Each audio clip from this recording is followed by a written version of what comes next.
As you can see, I'm here to step on some toes today with this one.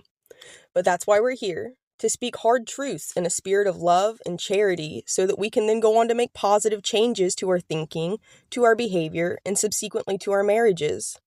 So to start off, let me be clear that despite the inflammatory language of the title, I'm not here to shame or bully or unfairly criticize anyone. I love women.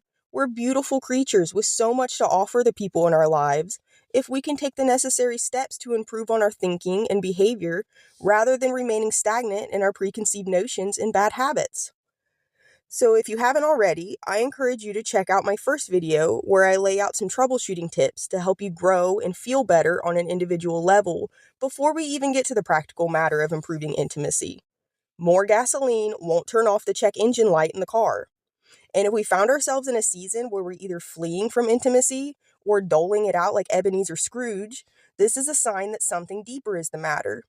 So please, like I said, be kind to yourself, take initiative, and work on building healthier thinking and habits because you deserve a wholesome and fulfilling marriage.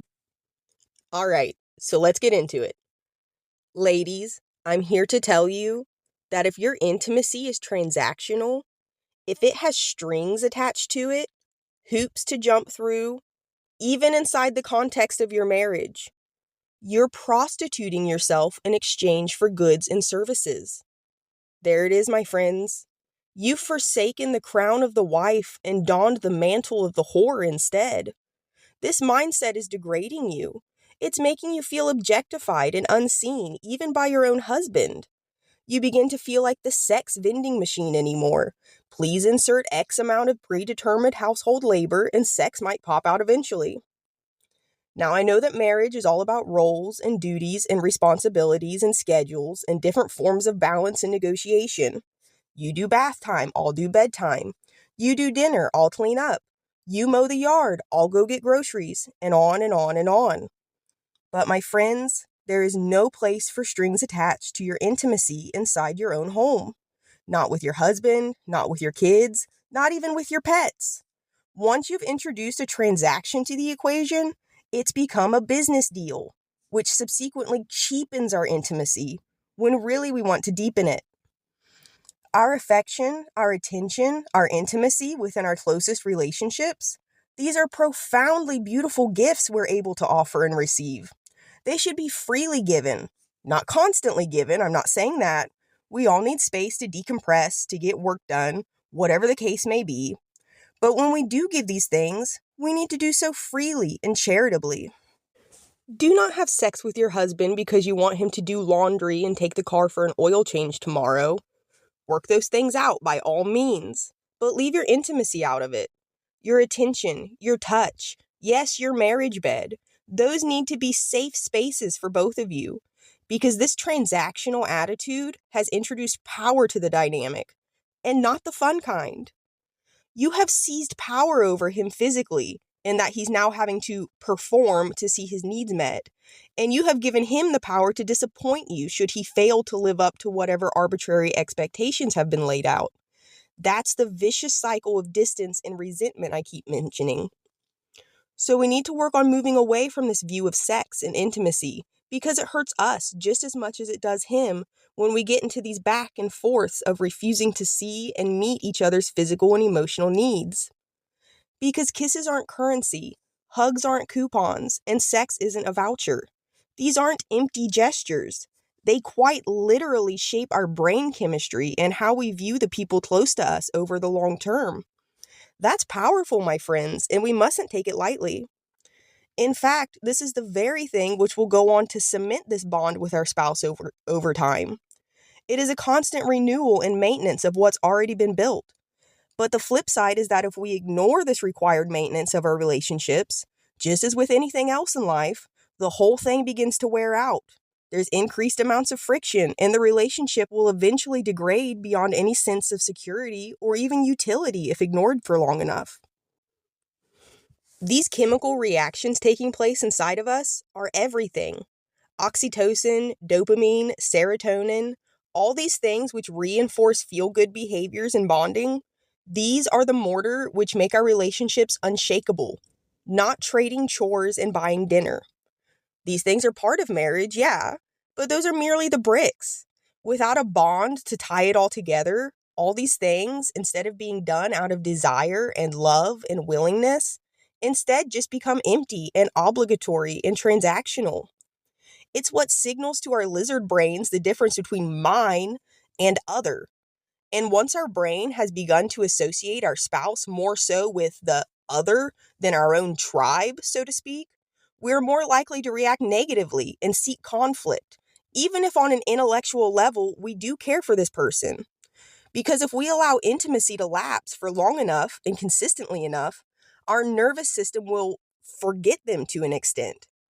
It's no longer sure if we can trust them.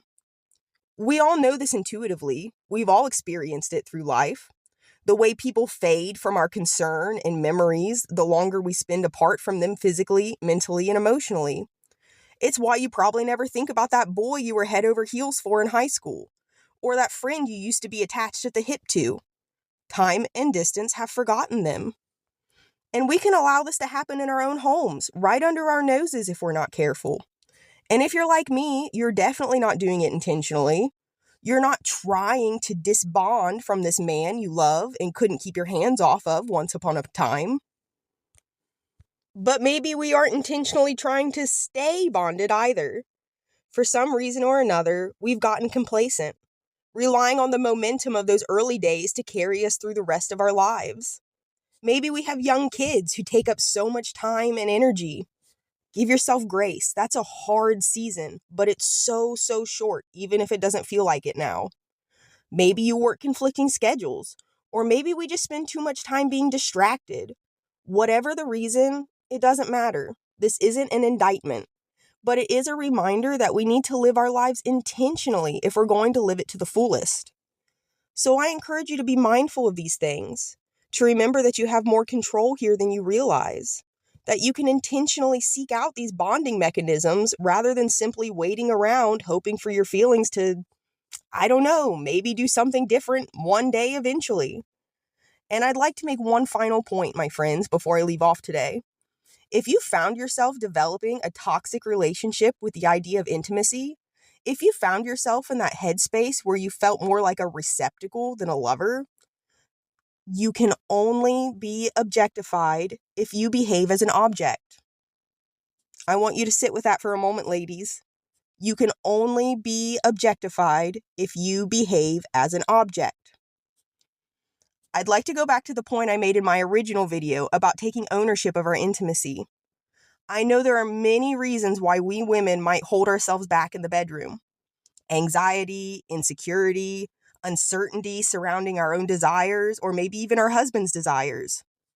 Many grow up in homes where sex is stigmatized rather than celebrated, even within marriage.